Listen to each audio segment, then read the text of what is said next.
आपके वालिद भी सियासत में सरगर्म रहे, आपके दादा भी सियासी आदमी थे, तो तीसरी पुश्त आपकी सियासत कर रही है, तो आप नहीं समझते कि सियासत से घरेलू ज़िंदगी मुतासर होती है? मेरे ख्याल में काफ़ी हद तक फ़र्क तो पड़ता है, क्योंकि लेकिन सियासत हमारी दीनी सियासत है, हम इसको एक जहाद और जंग का हिस्सा समझते हैं।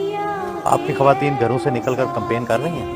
नबी करीम सल्लल्लाहु अलैहि वसल्लम के साथ ग़ज़वात में और जहाद के दौरान सहाबा कराम की बीबियाँ और ये सारी उस जंग में उनके बच्चे शरीक हुआ करते थे। कोई ज़ख्मियों को पानी पिला रहा है तो कोई मरहम पट्टी कर रहा है, तो उसी जंग में हमारी जितनी भी घरेलू ज़िंदगी वो सारे इन्वॉल्व हैं। आपके वालिद सारी ज़िंदगी सियासी हवाले से मसरूफ़ रहे, आप उनके बेटे थे, कभी आप कमी महसूस करते थे कि आज फ़लाँ मौके पे वो मौजूद होते तो मैं ज़्यादा खुश होता? अक्सर जगहों पे हमें उनकी कमी महसूस होती है, लेकिन उनकी ज़िंदगी ऐसे वक्फ कर चुके हैं वो इस्लामी तहरीकात के लिए और मुल्क पाकिस्तान की आज़ादी के लिए और उसके आवाम को शऊर दिलाने के लिए। आपसे किस बात पे नाराज़ होते हैं मौलाना? सुबह नमाज के बाद मैं थोड़ी देर लेट जाया करता हूँ, तो वो इस पे नाराज़ होते हैं कि भाई आप 8-9 बजे जब जाया करें इदारे में और लोगों के सामने, तो उससे बेहतर है कि आप सुबह 7 बजे से लोगों की खिदमत के लिए निकल जाया करें।